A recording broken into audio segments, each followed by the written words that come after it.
University of the Witwatersrand.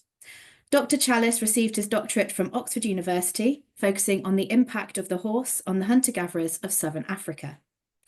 This took him to the mountains of KwaZulu-Natal, the Eastern Cape, Lesotho, and to the central arid interior of Namakuru.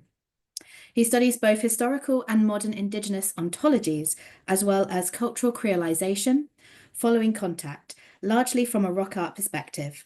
And tonight he will be sharing his research on indigenous rock art with his talk, Prehistoric Peoples' History, Colonisation as Seen Through Indigenous Eyes in the Rock Art of Southern Africa. And with that, I shall hand over to Dr. Sam Challis. Thank you. Am I unmuted? Can you hear me? Yes. Okay, great. Thank you, Fliss. That's very kind of you, and a lovely introduction. Good evening, everybody. Thanks for tuning in. I'm extremely honoured to have been asked to give one of the Global Past lectures. I mean, it really is. I mean, obviously, the Prehistoric Society speaks for itself, but it really is an honour, and not something I necessarily even thought that I would be doing at the sort of mid stage of my career. So I really am very, very happy to be talking to you all this evening on such an illustrious platform. I would just like to say a few acknowledgements before I start the lecture proper, because I always find there's never any time at the end. So I'll start by acknowledging the First Peoples of Southern Africa, the Working Group of Indigenous Minorities in Southern Africa, WIMSA, the South African San Institute, SARSI, and the Mechleding Community Trust in Matatiele in the Eastern Cape, with whom I do most of my work. My affiliations, as Fliss said, I'm the director at the Rock Art Research Institute in Johannesburg, but I'm also affiliated to the Museum of Anthropological Archaeology in Ann Arbor, Michigan, University of Michigan, and also I'm a research associate at Aberdeen Department of Archaeology as well, and I'm also a member of the Rock Art Network. So if you need to get in touch with me or look me up somewhere, then there's lots of places you can find out.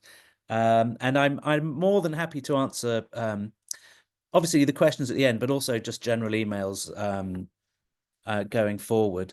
But yes, largely thank you to for the invitation to Felicity McDowell, Tessa Machling of the Prehistoric Society, and particularly Rob Hedge, who made such a fantastic job of the poster. And the poster's really, really interesting because, let me show you why. Now, what you can't see here at the beginning is something on the right, which often gets kind of cropped out. Now, that's not Rob's fault at all. It's just something that we as outsiders tend to do. So we'll see the people on horseback and the guy with the hat and the gun, and we'll presume, okay, this is a scene of people jumping off horses and firing guns. But it is that, but there's a lot more to it. And so the image here that you can see on the right in that sort of torn cutaway bit is probably the most important image in this entire panel. You can see somebody standing there. They have a rather outsized appendage.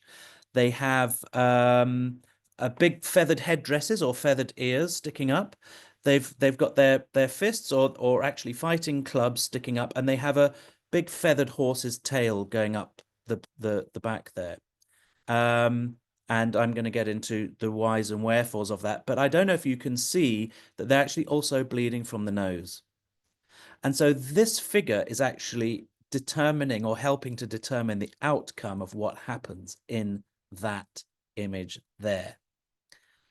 So for many, many years, images like this were looked at as being images of everyday life or records of events or hunting scenes or just things that people saw. Because that's what you do when you get home from work, isn't it? You grab a crayon and you just write all over, you draw it all on the walls. This is what happened to me today. No, that's nonsense. Of course you don't. The motivation to create rock art is actually very, very complex. So there we have, it used to be thought that this was a record of the demise of the little stick figures on the left, running away with stolen cattle that they'd stolen, and the colonists with their hats and guns on the right, who are chasing them and shooting at them. But we're going to be able to prove otherwise. So you can see the enhancement of that figure on the right there. So the rock art of Southern Africa. One of the most famous treasures of Southern Africa is concentrated in the Maluti-Drakensberg Mountains. I'll show you a map of where that is in a minute. And it attests to the ways in which hunter-gatherers perceive themselves and their world. Rock art, paintings and engravings in natural environments or portable stones, is found throughout the mountains in rock shelters and is widely known as among the world's most beautiful and best understood. Just look at that eland antelope. Now, those eland antelope, they're the largest of all the antelope. They stand around about 1.82 meters high at the shoulder. So sort of up here at the shoulder, and they can weigh as much as a ton. So these are big animals. Painted in shaded polychrome, so many colors, and the shading, you can see that's beautiful. That image there is about this long. It's about sort of 10 inches long or 30 centimeters long only. So, you know, these people were creating images that wouldn't look out of place in the Renaissance, anything up to around about 3,000 years ago. And it is one of the best understood rock art. So we know what it's about because thanks to our predecessors who cracked the code, we actually know a lot about it. Europe is really the anomaly. Everywhere else you go in the world, there are people you can turn around and ask, you know, what do you know, if you have any cultural connection with this stuff, you know, whether you're in Australia or India or Siberia or North America, South America. It's only Paleolithic Europe where we're sort of really at a loss. And that's a good take home for you rock art and archaeology students out there. The rock art images were long thought by outsiders to be prosaic scenes of everyday life, but this was convincingly challenged in the starting in the 1970s, but really the 80s and 90s, to reveal an essentially religious motivation. There had been a very significant phase in the 1960s when some of the most famous scholars started out with a positivist scientific approach that Lewis Binford and others had advocated. They believed that most things could be discoverable with reason and logic if only they were measured precisely enough and numbers crunched in the right way. So all we have to do is get out there and record everything and measure it all, and the answers will reveal themselves. And that is still pervasive in archaeology just in general. This sort of Western scientific, in inverted commas, approach. But as we find out, if you're really being scientific about it, you need the social scientists because we're dealing with people and what they think. However, after a decade of statistical analysis, two of these scholars, Patricia Vinicum and David Lewis Williams, wondered perhaps if what the San themselves thought might shed some light on the situation. Surprise, surprise. But remember, this was apartheid. This was the darkest days of apartheid. And that wasn't really the done thing until it started to thaw out in the 90s, really. How do we know what we think we know about the art? By taking an ethnographically informed approach to get as close to the San idiom or insider's perspective as possible. We have the work of the German linguist Wilhelm Blake and his sister-in-law Lucy Lloyd from the 1860s and 70s, who took down almost 13,000 pages of verbatim Ham San testimony. That's Wilhelm Blake up there. And one of his teachers, Diak Quain, beneath. We have the modern Kalahari ethnographies from the 1950s onwards. And there's Lorna Marshall interviewing Jutquansi San person on the left. Our third register is a singular account from a San man describing the paintings and San belief system in the Maluti-Drakensberg.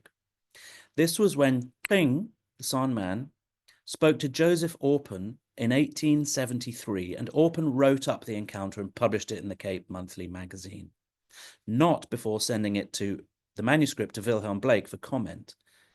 and whose informant, Diakwain, independently corroborated much of what King said. So across different language groups in a huge space of geographical space, two different San people looked at the images that were recorded and gave the same account, more or less. They knew what was depicted and they said what it was. I'm not going to necessarily go into those images today, but I'm just telling you exactly how fortunate we are to have that, and that it's a lot of the rock art's not such a mystery. So the Diakwain there was actually a prisoner. He had been done for cattle theft and other misdemeanors, and he was imprisoned. And Wilhelm Blake, who was trying to decipher the language, had said to the colonial authorities, "Please, may I interview some of these individuals?" So the prisoners at Breakwater Jail also corroborated the words of King, who had been in situ in the Maluti Drakensberg rock shelter. So with Orpen, he had actually stood in front of the paintings and had explained them. He said, "That's one of those, and this is this, and that's one of these," while Joseph Orpen wrote it down. And he said famously, he spoke of the dances of which you have seen paintings, in which people dance all night in a circle and perform hands-on healing. He also described the nosebleeds that San healers get when they hyperventilate in the trance dances. You can see images there. Look at this lovely head with somebody with a nosebleed, which is a blown up thing. So all of these images are people bending forward, bleeding from the nose with their arms back. These are all healing dance postures. And this is very often what you find when you walk into one of these painted rock art shelters. It is mirrored in the modern Kalahari San healing dances that have been the subject of anthropological attention. Women sing the song of a powerful animal, such as giraffe or eland, thus summoning its essence to the dance fire. The men, and sometimes women, dance to absorb the essence of that animal into their bodies, sometimes feeling themselves becoming that animal, hence the transformed human-animal figures or therianthropes that characterize the art. They dance until they reach a state of kia, whereupon their spirit leaves their body through a hole in the top of their head, and they travel to the spirit realm to appeal to their god, that is called Kawa among the Jutransi and the Kalahari, appealing to Kawa for the lives of the sick. So this is how the healing is done. They then return to the dance in a semi-conscious state and begin the work of healing, pulling arrows of sickness out of all the community members. So this is a nice little quote where one of the informants says, "Your heart stops. You are dead. So it feels like dying. Your thoughts are nothing. You breathe with difficulty. You see spirits killing people. So spirits of the dead who bring sickness. You smell burning, rotten, fresh. Then you heal." So these are no these images were not performed for fun, and these rituals are not undertaken for as a pastime. This is serious business, because you have to eject your soul from your body and pass into the spirit realm. So effectively, you die when you do this ritual. And it was only really once they acquired this power that their spirits left their bodies and they could fly up to the heavens and ask God for the power to heal the sick. Arrows of sickness are shot into people by spirits of the dead who are attracted to the dances. Indeed, these spirits of the dead are often painted near to or in the dances. And you can see that one there with tusks and claws. The spirit world was both up above in the high places, the sky and the mountains, as well as down below in the waterholes and the pools of rivers. Ritual specialists transcend realms in order to broker relations with entities in their landscape. Here, the entity known as Kwa, the rain, is approached underwater by a specialist who wishes to catch it and lead it across the dry land, whereupon he will cut it, and its blood will fall as precipitation to regenerate the felt. So you can see that kind of bovid-looking thing surrounded by fish, and there's a human figure on the left approaching it who is brokering relations with it. And there's a lot more we could go into there, but we won't. And so we triangulate between these three registers in order to situate ourselves on the ethno-archaeological landscape, so to speak. So I use this map to sort of say, look, this isn't guesswork. We've got a lot of material to use, we've got to refer to, we've got a lot to go on. And where those ethnographic registers align, so if you were taking a bearing on a map, where the lines converge, you have a high degree of certainty that you are in the right place with your interpretation. So that's how we do it. So these are not our own uninformed reckons. It's all about getting as close to the indigenous mindset as possible. But sadly, owing to what is now unanimously recognized as the San genocide, there are precious few people south of the Kalahari whom we can ask. Not that there is nobody to ask, and that's one of the things that we do, but we have to recognize that we have to recognize the San genocide. So it is a religious art. So imagine if you were from a faith and you didn't know anything about Christianity, and you walked into a cathedral and you saw a stained glass window like this. You might be forgiven for thinking, oh, well, these people must have liked to eat sheep. And that's essentially what happens when you look at some of this stuff and say, oh, these are hunting scenes. And that's what happens with your Gary Larson-esque cartoon of cavemen drawing on walls and that kind of stuff. It's not right, and we shouldn't be doing that, but it's just all too easy to do. But somebody from within the culture would say, no, you've got it completely wrong. That's the Lamb of God. Let me tell you about that. I mean, how long have you got? Okay, so this is where we're coming from. Who are the people we're talking about? Well, the Southern African San, some of the most anthropologically studied hunter-gatherers in the world. They have tended to be, they've gone from being vilified and demonized to patronized, and they've gone through, they had 300 years of terrible colonization and being degraded for who they were and what they were. And now they tend to be sort of held up as the apogee of everything that is great and good about egalitarian societies. So, but they're just people like you and me. And but basically what we have to do when we are looking at the subcontinent through time from an archaeological perspective is we almost have to artificially essentialize people and say, okay, well, those are hunter-gatherers. The Khoi speakers are pastoralists. These are people bringing in pastoralism into the subcontinent around about 1,000 years ago. And then you have African farmers who arrived from further north in Africa around about 2,000 years ago. But of course, it's not as simple as that.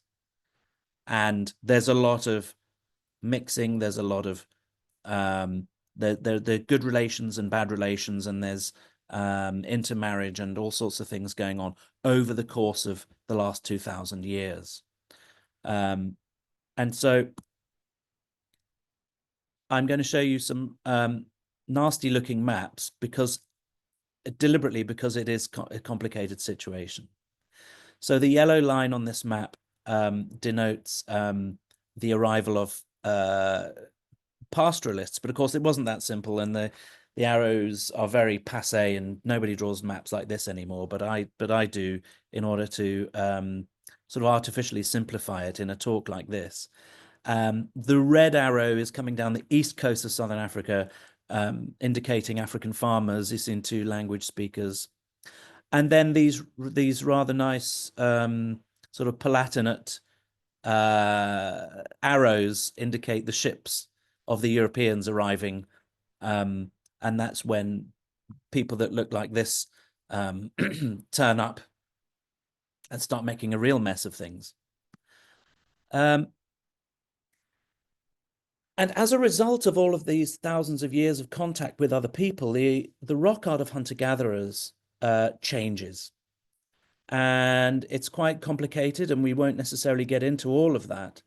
but the rate of change rapidly spikes with the arrival of Europeans.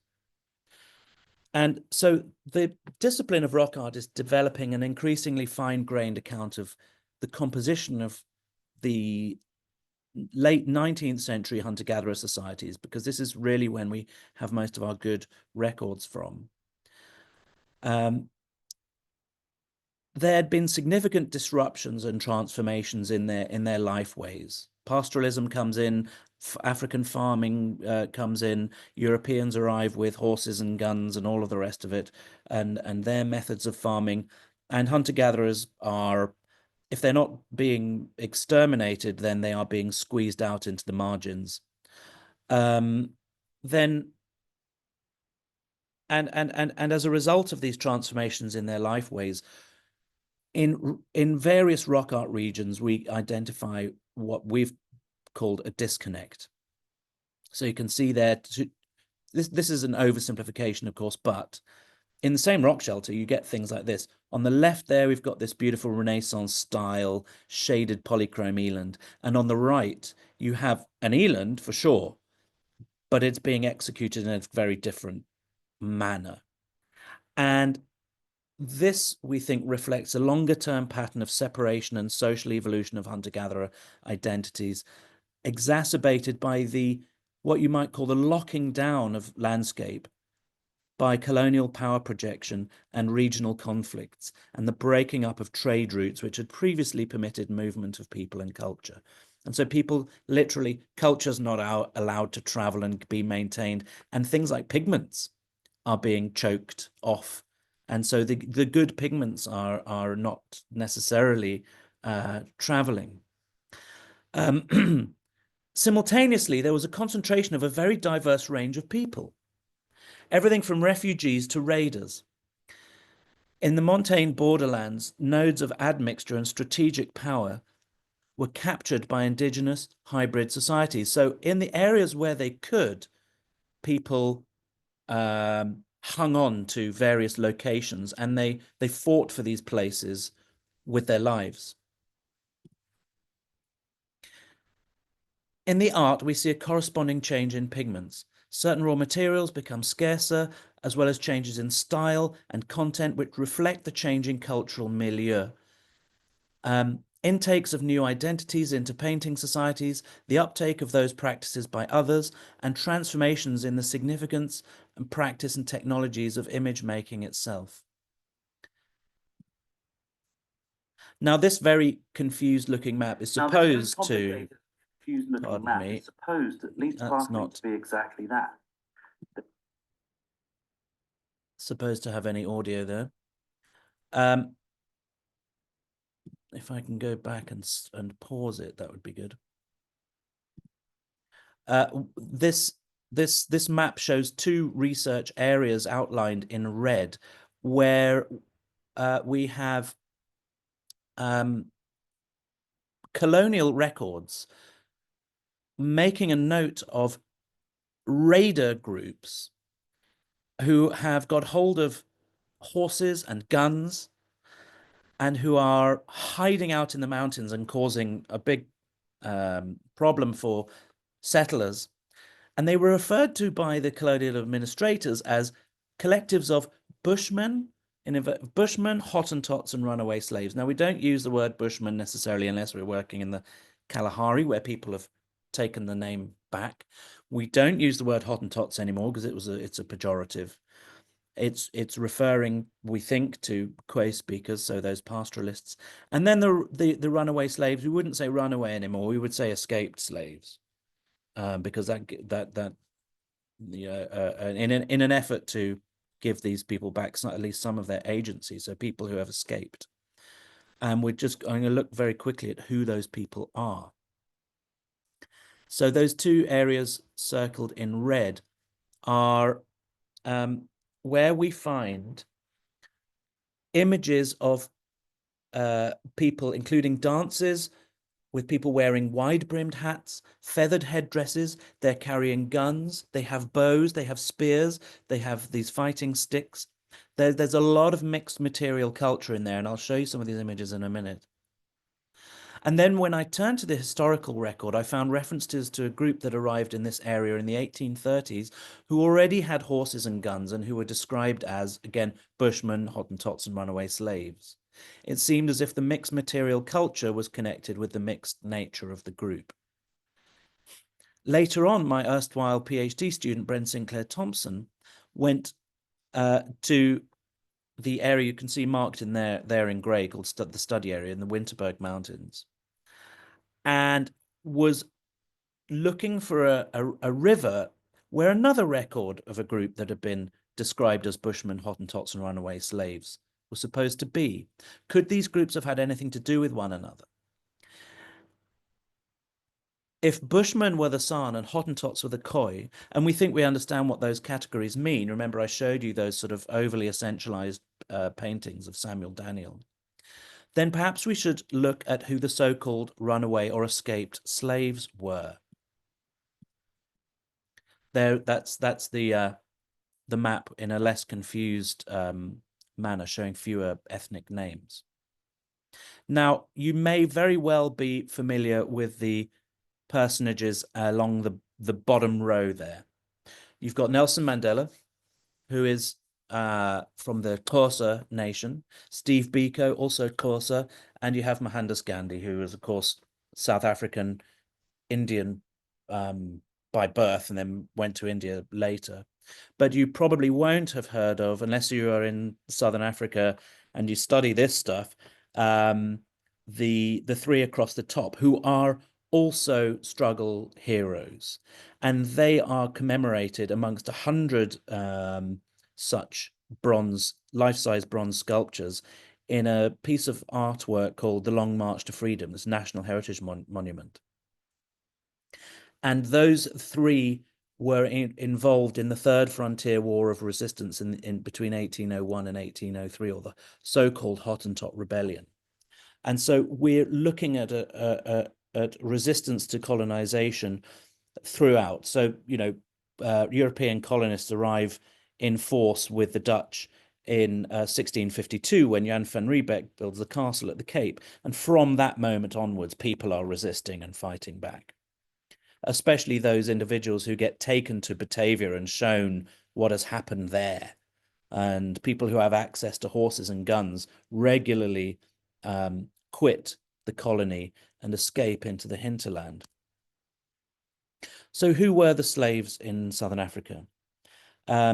We have slaves coming from across much of the Indian Ocean owing to the Dutch colonial diaspora.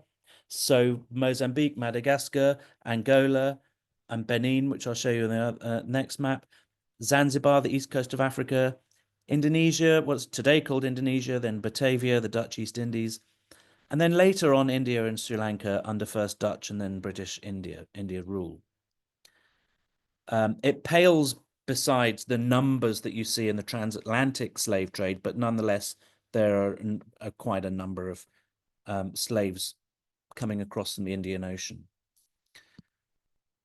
And so we meet characters like this, Louis van Mauritius, who led a rebellion of 300 slaves in the Cape in 1808. And there he's wearing a stolen French naval uniform. And he's also in the sculpture, The Long March to Freedom. We have early travelers like William Burchell in 1824 doing portraits of people of mixed heritage, like Julie there, who is a faithful Khoi servant, but we think he was of mixed heritage. And so, you know, these guys are expert marksmen, and they're working in the service of the settler colonists. But groups of people who may at one stage have been thought of as multi-ethnic, so you get bands of brigands clubbing together, forming groups where you might say, well, there's one person from this group, there's one person from over there, a little bit like Pirates of the Caribbean. You know, you'll see somebody who's from West Africa, somebody who's from Asia, etc., etc. A multi-ethnic group literally means that it constitutes more than one ethnicity, such as some people from a Khoi speaking background or San speaking background, like in this image where you have a Khoi speaker with a musket riding an ox. He's even got a powder horn there and a wide-brimmed hat.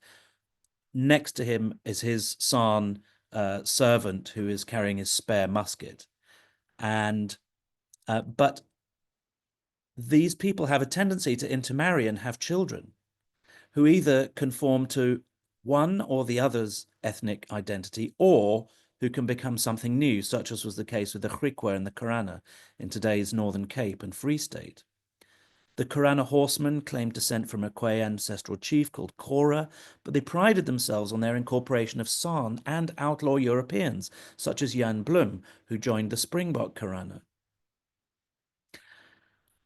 So my PhD student, Brent Sinclair Thompson, and I went to this one area in the Winterberg Mountains looking for this group that had been mentioned as being a mixed group of Bushmen, Hottentots, and runaway slaves. And we were very fortunate in that amongst the British settlers in the year 1820 was a man who was actually in correspondence with Sir Walter Scott. And he ended up being himself an abolitionist of the slave trade, Thomas Pringle. Now, Thomas Pringle settled in these mountains, but while he was doing so, he wrote about being raided by these groups. And he said, I know where they are. They're at the top of this one river, and I know the rock shelter that they're hiding out in. In fact, I know the names of a couple of these people. They used to work on the neighboring farm. So we went up into those mountains and we found traditional images like this, these sort of shaded polychromes and that sort of thing. So images going through time with superpositioning. The later kind of disconnect looking solid or poster style images, which attest to a couple of millennia of interaction with farmers and that kind of thing. And then over the top of these, cattle, and then people on horseback. And the people on horseback carrying muskets in the very shelters where these runaway, escaped slaves and mixed indigenous people were supposed to be hiding out and raiding the surrounding European farms. And we find them doing various things, such as not just riding along on horses with muskets, but capturing rain animals. So you remember the rain animal from before that was being approached by somebody so that it could be led out over the veldt, and it could be cut and its blood would fall as rain. That is what's going on here. So the images are not suddenly, they don't go from being religious suddenly to being prosaic records of everyday life. They retain this essentially religious character. But not only that, but we saw those sorts of fine line images that have been painted with the brush alongside finger paintings. And whereas usually you might look at such finger paintings and think, well, that attests to a different group or a different ethnicity or a different time period. We know that this shelter was only occupied by people who had seen and used horses for about 15 years. And so it's highly likely that you have this heterogeneous group of, think Pirates of the Caribbean again, from different backgrounds, all performing rock art that involves the depiction of horses, and not only horses, but baboons. Can you see all of the little black baboons there? So there's a troop of baboons, but the one main baboon I want to draw your attention to is the baboon that's underneath this black painted horse. Sorry to interrupt, Sam, just to say you got about 15 minutes. Thank you very much. So here we have together images of horses and baboons. And it's whereas something like that used to be a bit of a mystery, once you turn to the beliefs of indigenous Southern Africans, things start to unpack and make a little bit more sense. It was believed by the San that the baboon was protected from approaching danger and projectiles and any form of approaching harm by a magical, essentially, a magical root, part of a plant that many people in Southern Africa, and I'm sure some people in the UK, and now worldwide, you know, things like geraniums are related to this, that have now traveled worldwide. But plumbago auriculata, so the blue plumbago, the root of this plant, the baboon is supposed to have kept in its left cheek pouch. And it was this root that had a magical quality that would forewarn the baboon of approaching danger. So it kept it safe from harm. And it meant that projectiles would not hit it. And owing to 2,000 years of cultural contact between San speakers, Kwe speakers, Isintu language speakers, African farmers, this belief had kind of cemented. So when people of heterogeneous backgrounds came together, they actually had a lot in common. They were able to then say, "Ah, we also have that belief."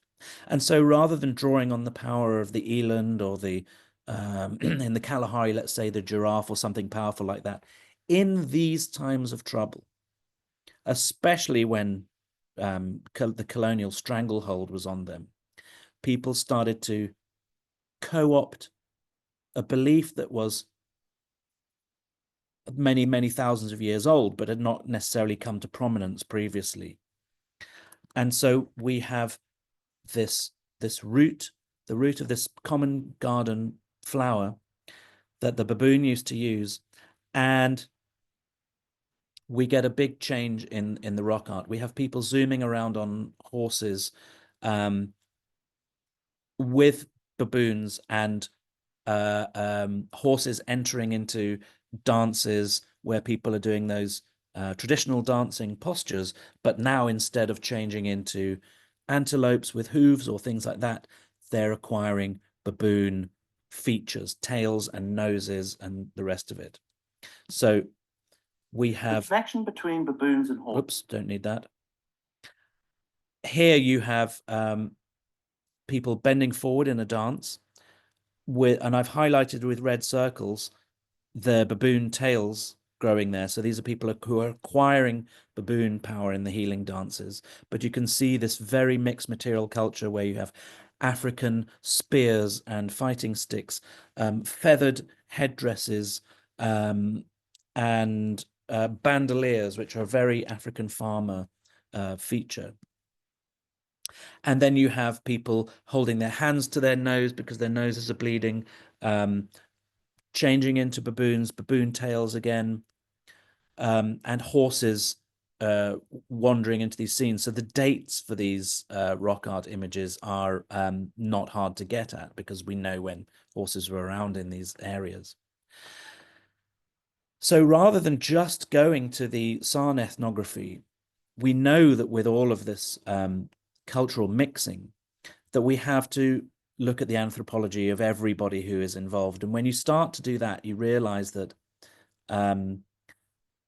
again, owing to 2,000 years of prior contact, a lot of the ritual specialists in African farmer groups who are still extant carry San material culture signatures and beliefs. So the three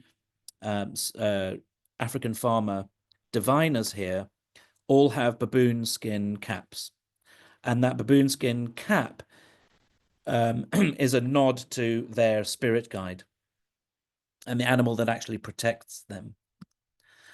And so no group has this more so than the Amakosa. Remember, I showed you the picture of Nelson Mandela there. So Nelson Mandela's was of the Tembu, part of the Amakosa nation, and their ritual specialists, their diviners, are known as singular Glicha, plural amagricha, and gricha is taken directly from the San word for the ritual specialist. Gri is supernatural potency, and the cha part is somebody who has that. So they stopped having sangomas and they just went with amagricha at some point during the last 2,000 years.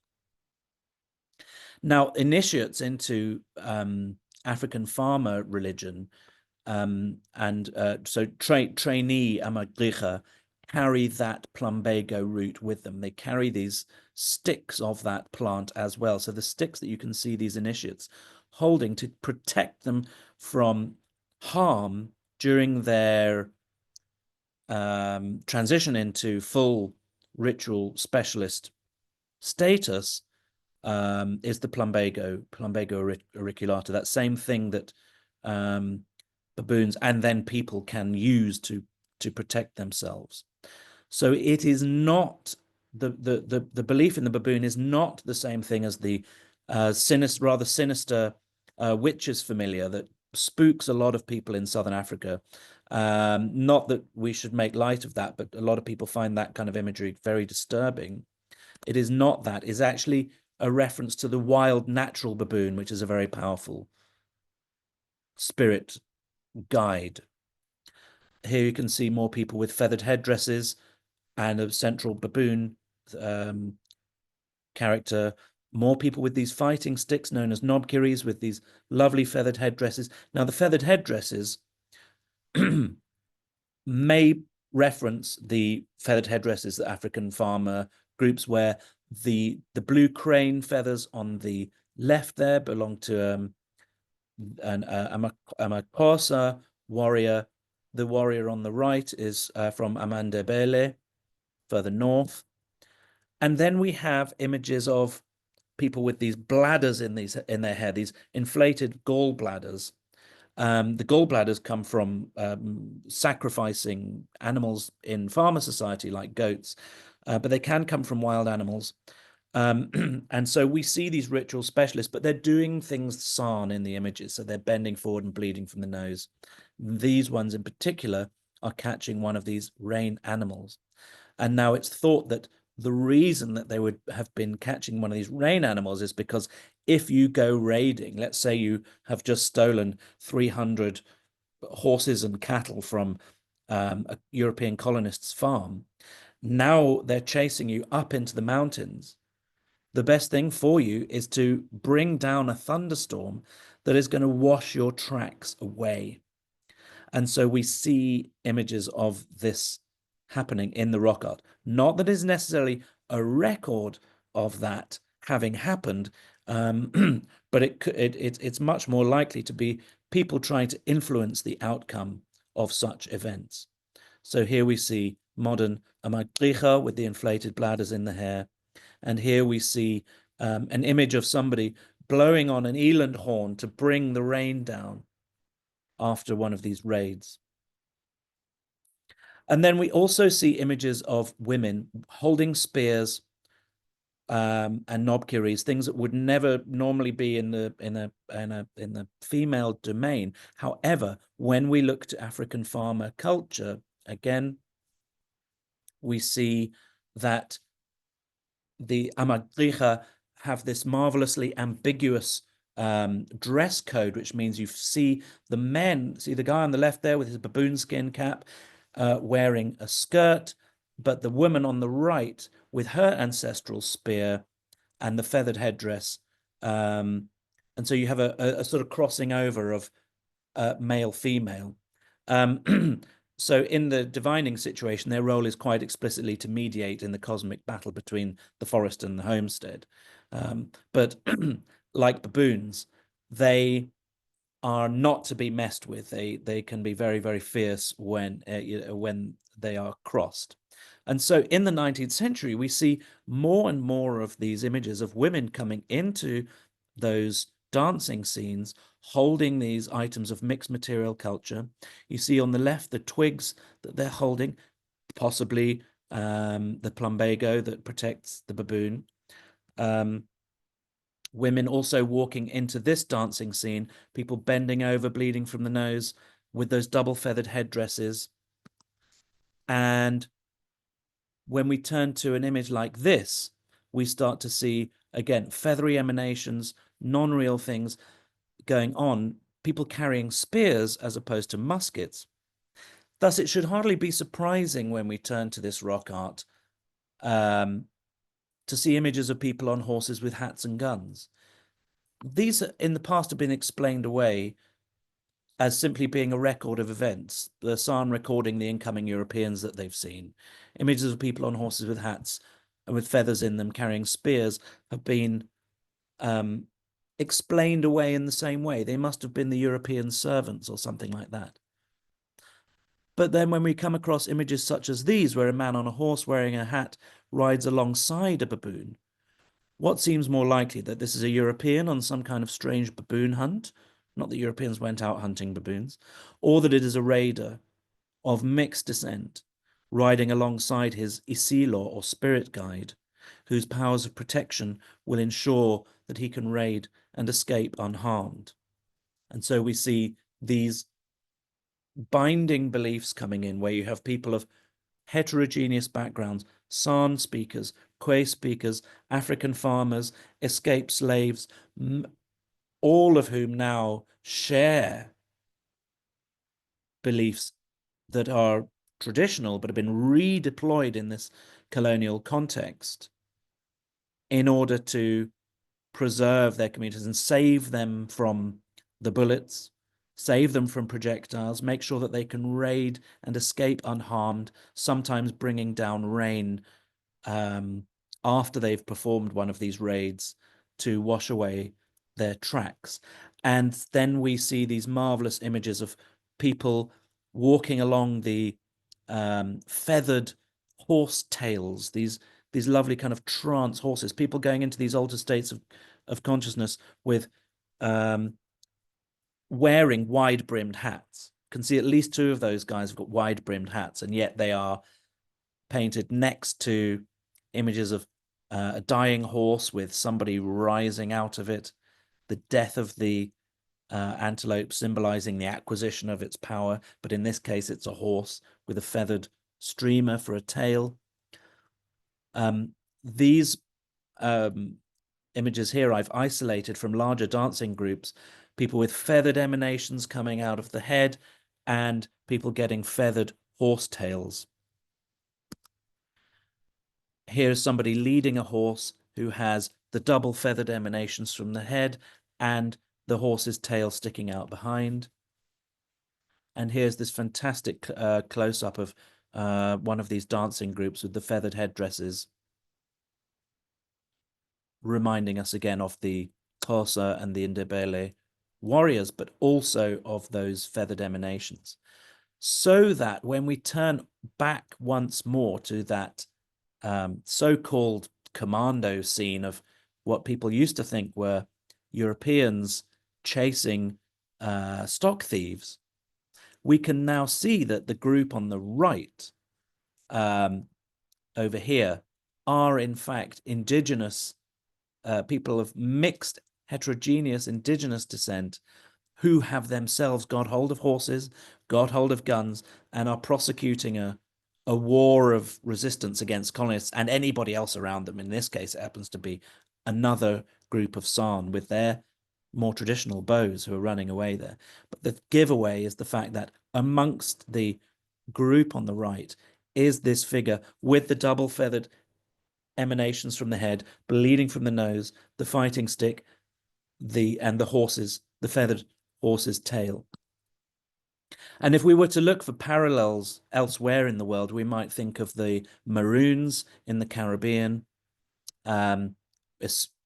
literally escaped slaves in the Caribbean who formed their own societies and became something new, a fresh ethnicity, if you will. We might also look to North America and the Métis, who are a mixture of French and Scottish and Ojibwe First Nations people. And so it's not unprecedented. It's just an unprecedented thing to have to see it happening in South Africa, where once these images were thought to have been simple things. Thanks very much. Amazing. Thank you so much for that fascinating insight into how to read the visual culture of the rock art. That was really amazing. Thank you so much, Sam. We do now have a few minutes if anybody has any questions for you.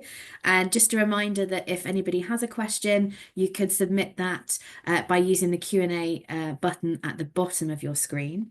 I've just been keeping an eye. I think everybody's been too busy looking at the beautiful images to send me any questions at the moment. But just in the meantime, I was wondering if with any of the visuals that you've been looking at, if you've come across competing explanations for what different things could mean. Yes, we do. I mean, we argue tooth and nail over these things, myself and my colleagues.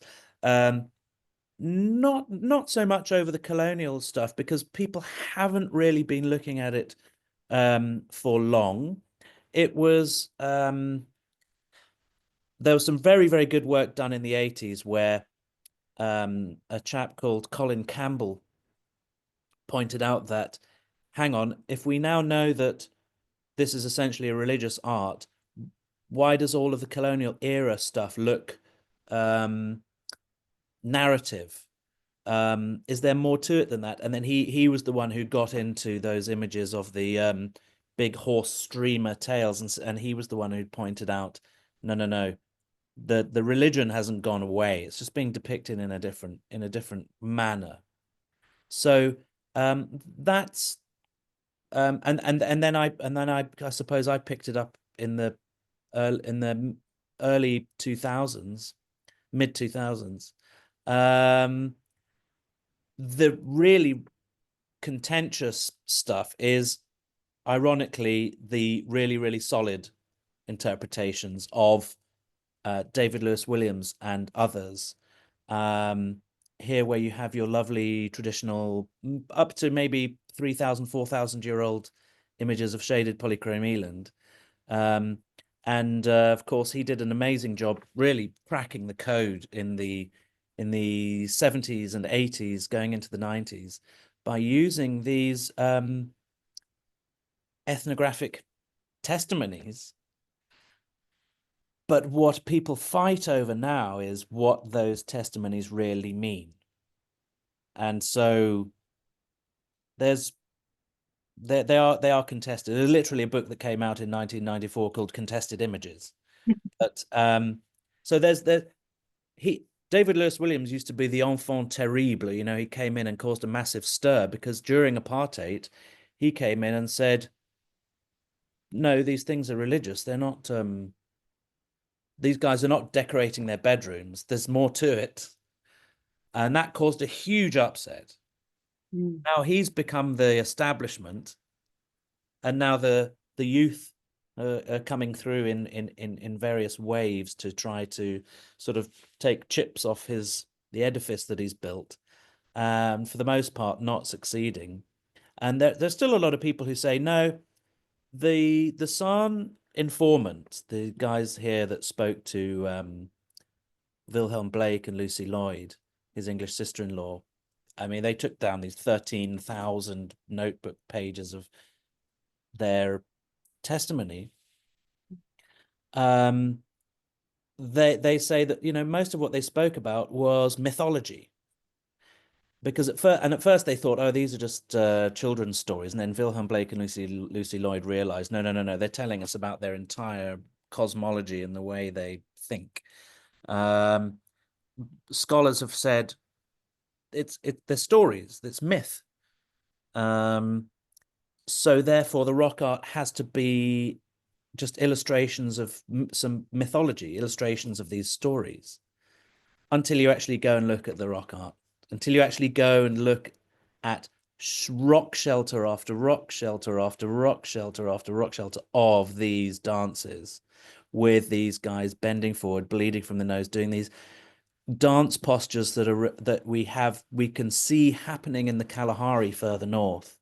The arms back, the people falling over, pulling sickness out of you can see there's a baby, everyone gets healed at these dances. There's a little baby having the sickness drawn out of them by the healers at the trance dances.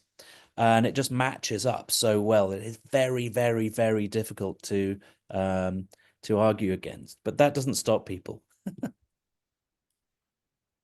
Oh, fantastic. I think following on from that, we've had a question from Joanna saying, presumably narratives change slightly with time, and particularly if there's been so many influences from different social groups. Do First Nations currently also agree with these interpretations of the contact scenes? That is a fantastic question, and one that is not easy to answer in a succinct fashion.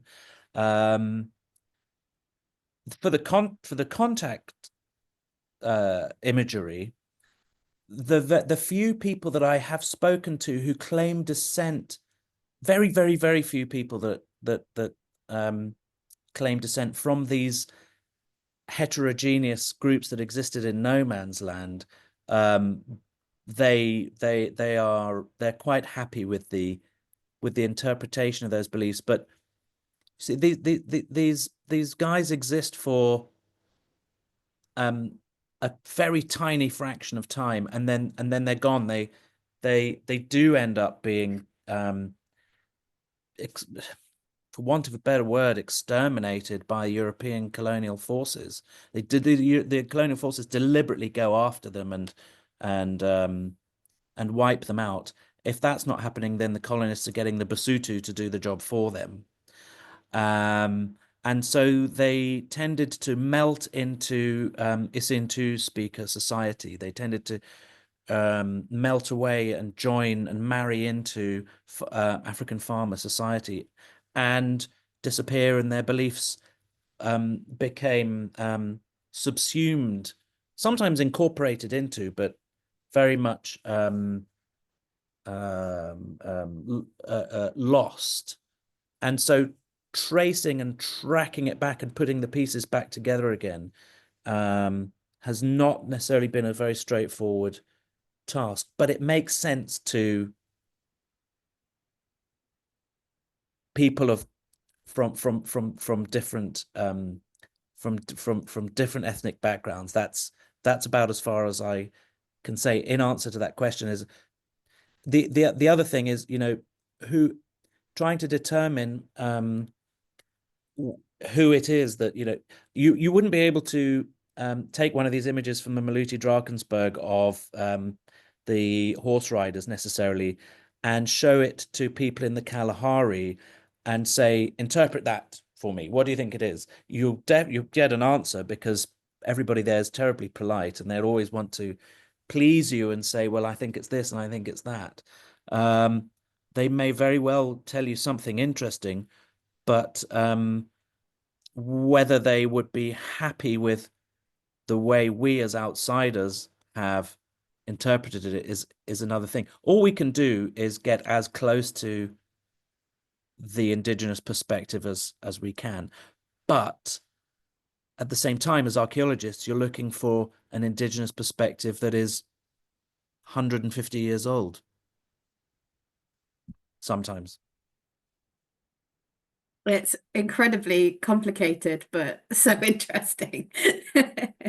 Thank you so much for sharing so much of us this evening. Linda, I wondered if you might possibly have any questions. Yes, I can see you bursting. You're on mute at the moment, Linda. Thank you. I was fascinated by the different colors, because obviously when you showed that beautiful picture of the eland, which is polychrome, and you've got tonal qualities as well as color qualities in depicting a very realistic impression of that animal. And then later on, you showed some of the baboons and the sort of the bluish blacks and the reds versus the yellows. Are there extra significance in some of those artistic traditions related to the color?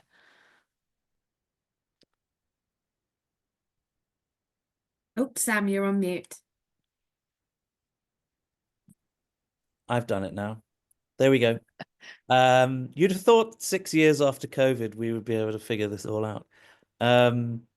Yeah, the meanings behind the colors is something that has foxed people for many, many years. And of course, the really devastating thing is working in a subcontinent where the hunter-gatherers have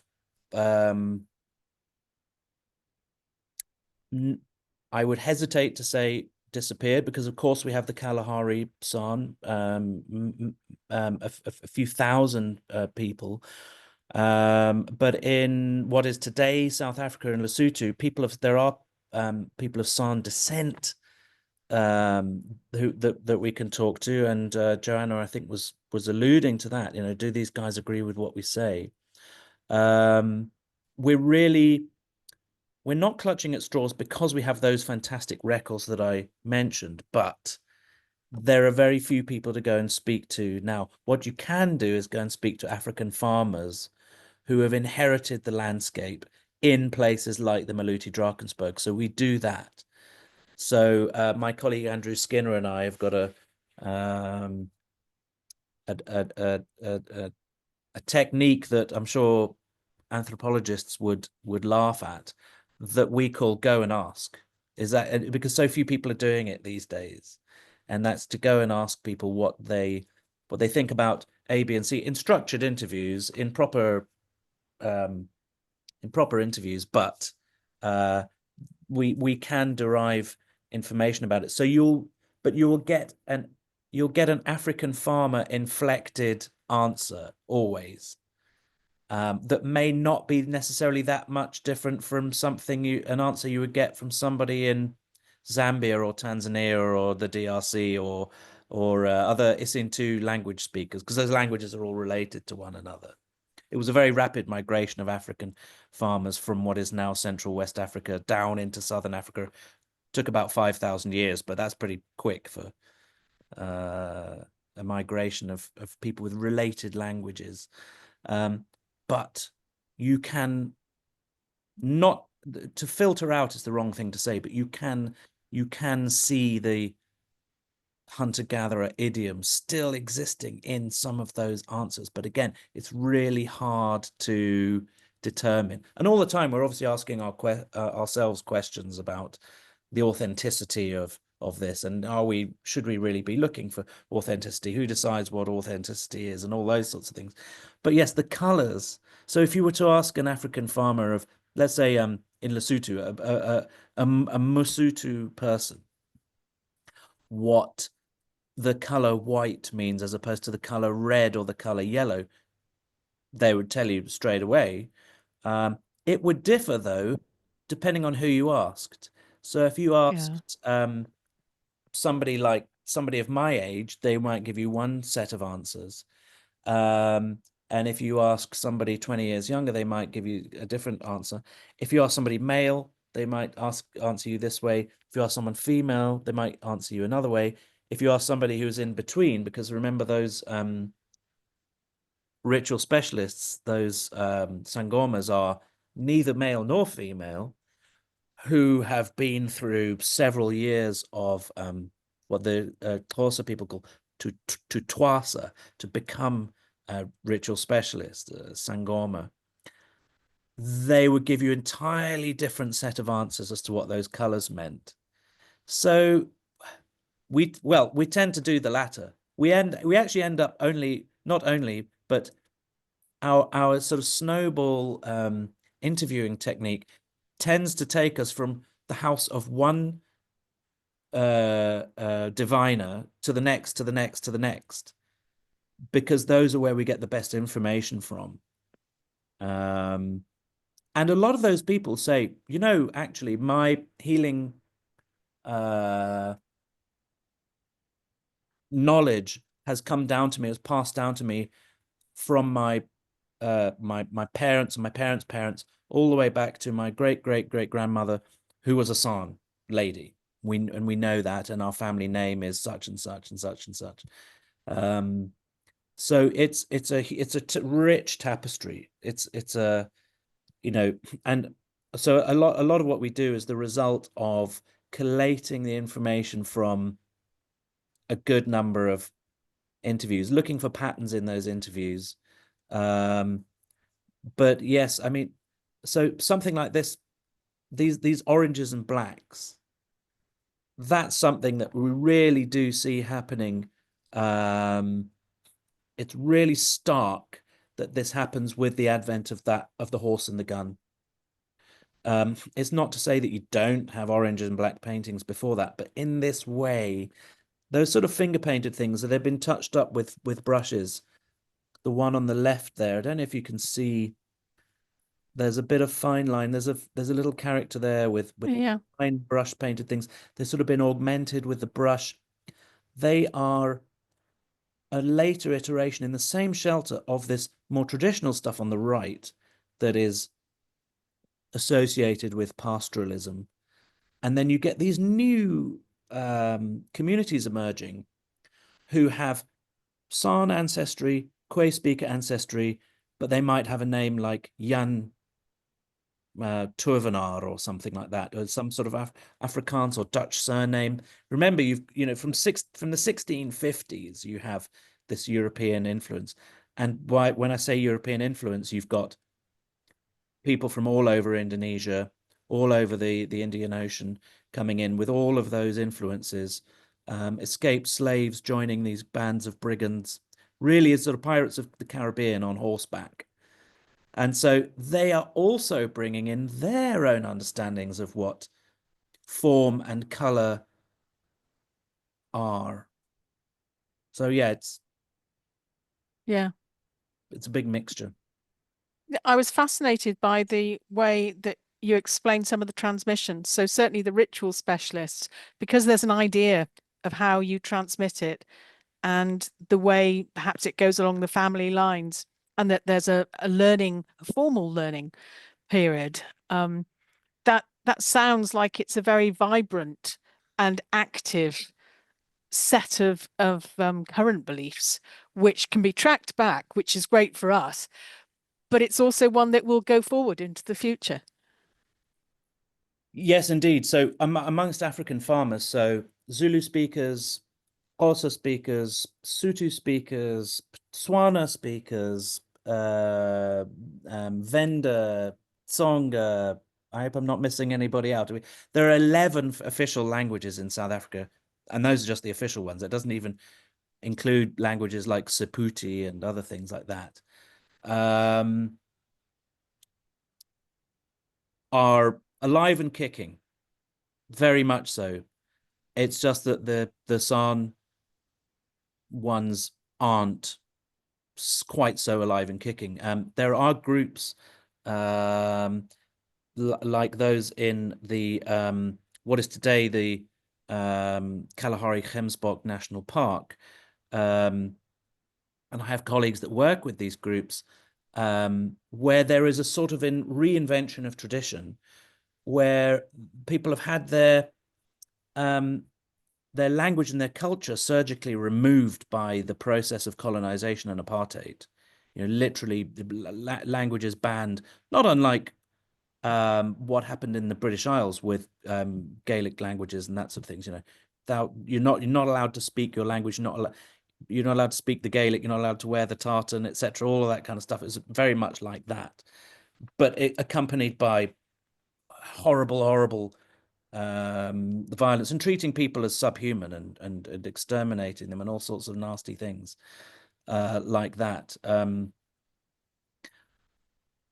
But even so, there are vestiges of memory whereby groups are coming back together and saying, no, we are San. One of my colleagues, Franz Prince, the late Franz Prince, used to refer to the secret San in the Maluti Drakensberg because for many, many years it wasn't a good idea. People were embarrassed or they didn't want to tell anybody that they had San ancestry, lest they were then persecuted. And so only in the early 1990s did people start coming forward and saying, actually, I am San, or I am a Bushman. So yeah, it's very complicated in that respect as well. But yes, we have communities in the northern parts of South Africa who go to festivals in Botswana and Namibia to join in with the rituals and the cultural festivals in order to regain some of that lost heritage almost. And who can blame them for that? Yeah. We've just had a question come through in the chat about potential regional differences. So Monica says, thank you for this interesting webinar. The rock art sites you used as illustrations, are they all from the study area you showed on the map, or are they from all over Southern Africa? I'm interested in possible regional differences. Okay, yeah, great question. So I have to apologize for perhaps sort of glossing over the entire subcontinent. I don't know if you can see my screen. Can you see my cursor? Yes, yeah. And fantastic. Right. So the Maluti Drakensberg that I was referring to, this is today's the sovereign nation of Lesotho, that Trump the other day said was one of these countries that no one had ever heard of, and what's the point of it even being there, is more or less there. And that country comprises most of the Maluti Drakensberg Mountains. The Maluti Drakensberg is this sort of escarpment here, and this is the region in which is world famous for those kinds of images, those shaded polychromes. Now you don't get those everywhere. So you can see those peaks in the background there. That's us working in one of these rock shelters. Those peaks up there are 3,000 meters high. So high up, not to be undertaken lightly, trips up there. But yes, so not only is it the image where region where you'd find images like this, but it's also the region where you would later find images like the colonial ones. Because one of the reasons is because the fastnesses of the mountains was really one of the very last places where people could survive. So they're getting choked out of the rest of the subcontinent. So this entire subcontinent here was the domain of hunter-gatherers until pastoralists came in, and then African farmers, and then later Europeans. So you can see where the orange part of this map is really the Kalahari, where today's Ngaro and Gui and Zhukwansi still are today. And down here in the semi-desert, Karoo used to be these Pam speakers. And the rock art there, I don't have a slide on this particular PowerPoint, is all engravings and the odd later painting in a river valley by pastoralists, some of which is blue and was made using washing blue, the washing powder after colonization. They used as a pigment. So that stuff that makes your clothes whiter than white has this blue pigment in it that people used to make these geometric paintings in that region. But going back tens of thousands of years, so the age of the rock art in Southern Africa perhaps should have touched on earlier.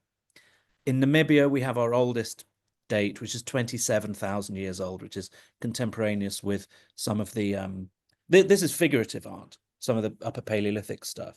This is, after all, the Prehistoric Society. However, having said that, down here in the Cape, there's a site known as Blombos, where there's a little piece of cross-hatched red ochre that was found in a deposit that dates to 77,000 years old. That is in a site where excavations have continued, and they've found further cross-hatched pieces of red ochre that go up to as much as 100,000 years ago. So long before anybody left Africa, or any of us rather.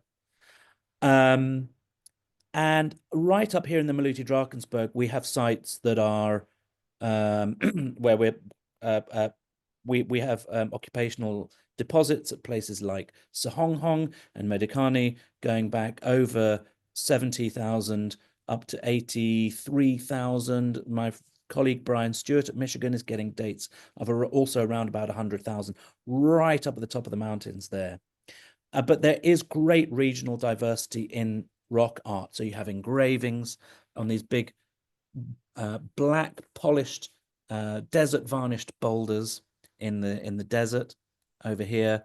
You've got different rock art styles in the south, in the Cedarburg, all the way along the Cape Fold Mountain belt there. That Swift person, this is a person who has these little antelope ears, got a little antelope eared cap, that person on the left there. But they are now, their spirit has left their body in the healing dances, and they're flying off to go and commune with their god, to ask for the authority and the power to heal the sick. They have taken on Swift form, and we see these, we know they're Swifts because they have the ethological studies done on Swifts. They paint them in circusing around in circles like this. That is down in the Cape Fold Mountain belt down here. And then again, all the way up going up the East Coast, you have different looking rock art again. You have different styles in the hunter-gatherer rock art, that is, and different species come in and out of the art. The eland is nearly always there, but there's different focus on different animals. So down in the Western Cape, elephant is the big the focal one.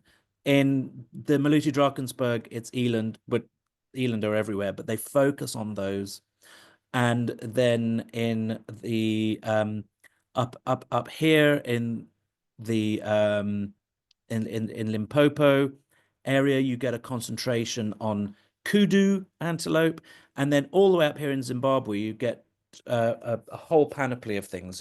They focus on elephant, buffalo, giraffe, kudu, tsessebe. Those are kind of like the big five that they religiously focus on, to the exclusion of other things. Not entire exclusion, but the big discovery in the 1970s was that these guys like Harold Parger, Patricia Finicum, went into these rock shelters and said, look, the stuff that's painted on the walls does not match what we're digging up out of the ground. This stuff up here is not a menu of animals that people like to eat. Doesn't match. There's special things. And anyway, look at what's going on. I mean, that's not daily life, is it? You know, any fool can see that isn't, these are not images of daily life. It's not a diary. They're not images of what people had got up to that day. And then, so, but again, you know, nor is this, nor is the colonial era stuff. And you find the same thing happening in Australia. Different religious beliefs altogether, but you find the same thing happening in North America, South America, anywhere where you have the incoming settler colonial kind of chokehold. You find indigenous people trying to adapt and redeploy thousands years old beliefs in new ways, and trying to find something that in their religion that is effective against this kind of onslaught. Thank you for that, Sam. It's really interesting to hear more about the regional differences and a bit more about the deeper history as well. We always like a bit of prehistory here. And thank you so much for your time this evening. It has been an incredible journey through some fantastic images. And thank you to everyone for joining us this evening, wherever you're joining us from. And just a reminder that this has been recorded, so it will be uploaded onto our YouTube channel, so you can listen back at your leisure. But thank you once again, everyone, for joining us. And thank you so much, Sam. That's been a fantastic lecture. Thank you. Thank you very much. It's been an absolute pleasure. Here are the acknowledgements again.